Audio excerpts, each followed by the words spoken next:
don't have any hospital, any medicine. Thank you for this thing. Your Indian group has just arrived and helped us really much. God bless you, Indian. Thank you very much. Thank you very much, all the Indians. ಕೇಳಿದ್ರಲ್ಲ, ಭಾರತಕ್ಕೆ ದೇವರು ಒಳ್ಳೆಯದು ಮಾಡಲಿ, ಆ ದೇವರು ಭಾರತವನ್ನ ಆಶೀರ್ವದಿಸಲಿ. ಹೀಗೆ ಭಾರತವನ್ನ ಮುಕ್ತ ಕಂಠದಿಂದ ಆಶೀರ್ವದಿಸಿ ಭಾರತ ದೇಶಕ್ಕೆ ದೇವರು ಒಳ್ಳೆಯದು ಮಾಡಲಿ ಎಂದು ಹರಸಿ ಹಾರೈಸಿದ್ದಾರೆ ಟರ್ಕಿ ಸಿರಿಯಾ ಜನರು.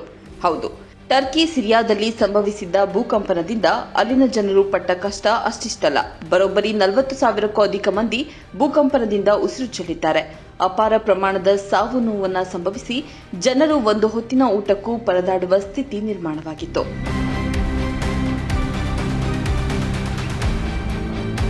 ಇಂತಹ ಸಮಯದಲ್ಲಿ ಅವರಿಗೆ ಸಹಾಯಕ್ಕೆ ನಿಂತಿದೆ ನಮ್ಮ ಭಾರತ ದೇಶ. ಆಪರೇಷನ್ ದೋಸ್ತ್ ಹೆಸರಿನಲ್ಲಿ ಟರ್ಕಿ ಸಿರಿಯಾದಲ್ಲಿ ಸಿಲುಕಿದ್ದ ಜನರನ್ನ ಪಾರು ಮಾಡಿ ನಮ್ಮ ಯೋಧರು ಶಹಬಾಸ್ ಎನಿಸಿಕೊಂಡಿದ್ದಾರೆ. ಇದೀಗ ಭಾರತದ ಕಾರ್ಯಕ್ಕೆ ಅಲ್ಲಿನ ಜನರು ಹಾಡಿ ಹೊಗಳಿ ಭಾರತೀಯ ಸೇನೆಗೆ ದೇವರು ಒಳ್ಳೆಯದು ಮಾಡಲಿ ಎಂದು ಹಾರೈಸಿದ್ದಾರೆ. Your Indian group has just arrived and helped us really much, and I felt really alone, but when they come here I felt they secure again. Thank you so much for your support. God bless you, Indian. Thank you very much. Thank you very much, all the Indians. We don't have any hospital, any medicine. Thank you for this thing. ಭೂಕಂಪನದಿಂದ ದಿಕ್ಕು ತೋಚದಂತಾಗಿದ್ದ Turkey Syria ಜನರಿಗೆ ನಮ್ಮ ಯೋಧರು ಬೆಂಗಾವಲಾಗಿ ನಿಂತಿದ್ದರು. ಬರೋಬ್ಬರಿ 10 ದಿನ ಕಾರ್ಯಾಚರಣೆಯನ್ನು ನಡೆಸಿ ಸಾವು ಬದುಕಿನ ಮಧ್ಯೆ ಹೋರಾಡುತ್ತಿದ್ದವರನ್ನ ರಕ್ಷಿಸಿ ಜೀವವನ್ನ ಉಳಿಸಿದ್ದಾರೆ. ಸಂಕಷ್ಟದಲ್ಲಿ ಸಿಲುಕಿದ್ದ ಜನರಿಗೆ ಅಗತ್ಯವಿರುವ ಸಾಮಗ್ರಿಗಳನ್ನು ಒದಗಿಸಿ ಅವರ ಜೀವ ಉಳಿಸುವಲ್ಲಿ ಯಶಸ್ವಿಯಾಗಿದ್ದಾರೆ.